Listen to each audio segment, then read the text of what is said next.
Morning of day 4. I woke up with Mitch.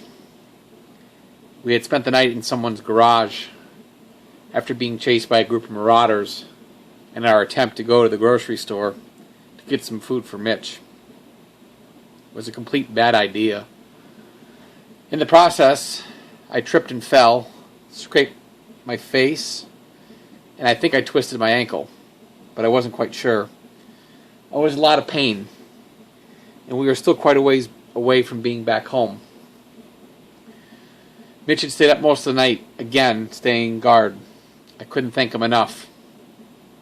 I don't know if he did it because he felt guilty about coming out this far to look for some food, because he didn't prep, but I don't know.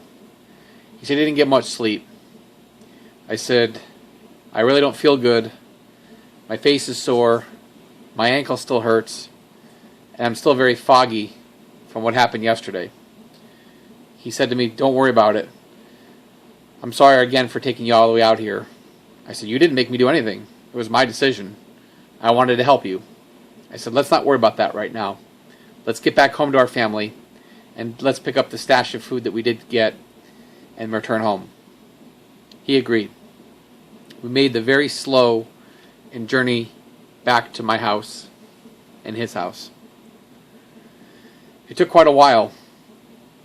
Not knowing if I had a sprain or not, I took it easy on the way back. We stayed off to the side of the road as we had been, staying away from anybody to see us. We didn't go too far into the woods, but enough to stay close to the road, but enough to stay away from being seen by anybody else. Finally, after making it home and taking God knows how long to get home, we arrived. Molly come running out to me, gave me a big hug and a kiss. I told her I was in a lot of pain. I needed to get inside. Mitch did the same. He went back in and took care of himself. Gwen and Mariah had seen me come home. Gwen could see that I was in a lot of pain and I was limping. She came over to help. What can I do to help? And what happened to you? I said, we were ambushed by marauders near the grocery store. In the process of running, I tripped and fell on what I thought was chicken wire of something, or branch, or anything, I don't know. I said, my ankle hurts. I also scraped my face, too, at the same time. Meanwhile, I was also still dealing with my head hurting from being knocked with the side of a baseball bat in the back of my head when we were at the convenience store.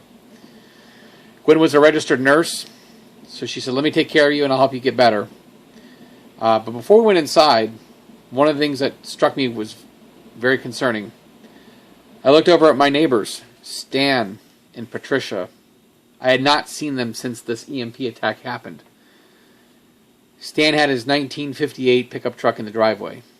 It was loaded to the max, ready to go. I said, Stan, Patricia, what's going on? What are you doing? He said, we're out of here.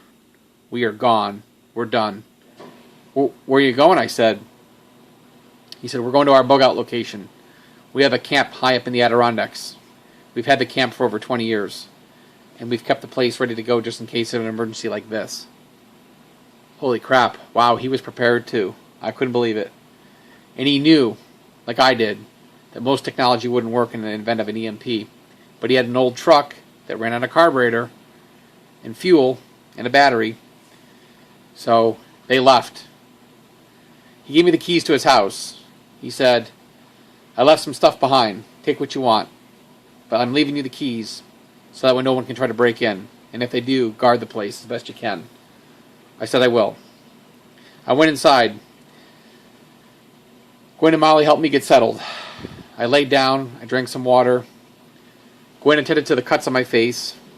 Luckily, she was pretty impressed that I had an emergency bag of medical supplies. She took care of the cuts on my face just with antiseptic wipes. She wrapped my ankle in with a bandage and said, I'll keep your ankle up and rested for about a day. She said, by the looks of my ankle, I didn't have a sprain, but I did do a little twisting to it, so I was going to try to be immobile for at least a day. I was kind of bummed about that. I needed to get back to protecting our house, taking care of Molly. She said, stay off it for one day and you should be okay. And then we'll go from there. I said, okay. Luckily, I had some ibuprofen left over. I took that for my headache, and I used an ice pack on the back of my head. I didn't know what kind of damage I did to the back of my head from that attack. But now wasn't the time to worry about that. Now was the time to rest. I walked over to everybody that I was okay and I was resting. I asked everyone to check on their preps. I said, get back to me within an hour, let me know how you're doing, and then we'll reconvene with a plan to protect our neighborhood. Lenny piped in and said, okay. Obviously, Gwen and Mariah did as well. Mitch didn't respond. I think he was just in shock about the whole thing. I don't blame him. About an hour later, they all got back to me, letting me know how they were doing. Mitch was okay. He was able to have some food from what he was able to gather from the convenience store. I was able to scrounge up, obviously, some odds and ends in my backpack, of medical, and some toiletries and stuff like that. I also had 2 bottles of wine. I wasn't going to let those go to waste. Molly said, I can't believe you did that.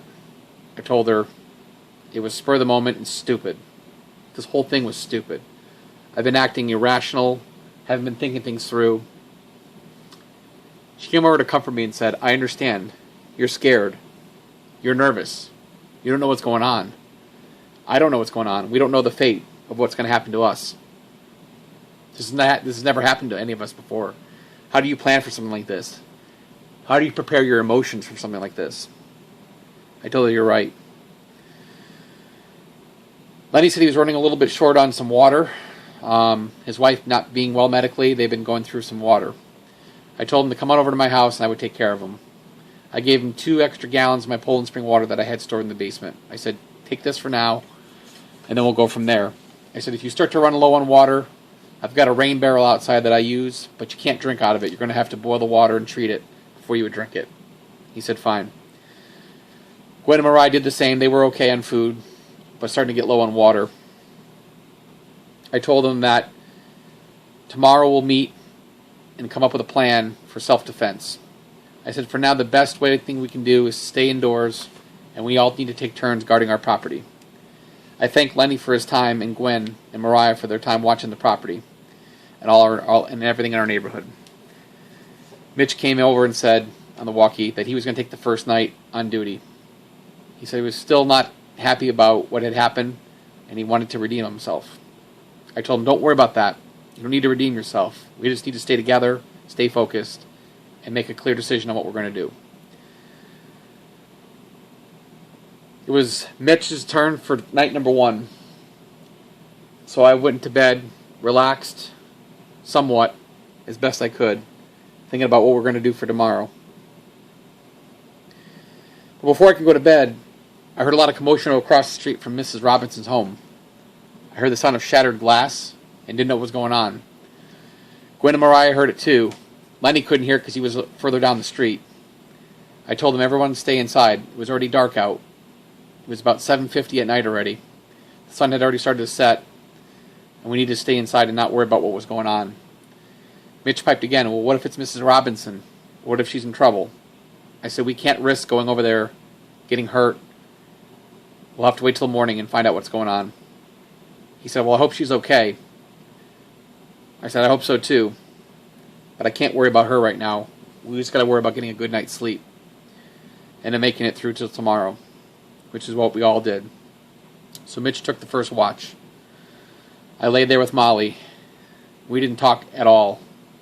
We just held each other, knowing that still more uncertainty were coming our way.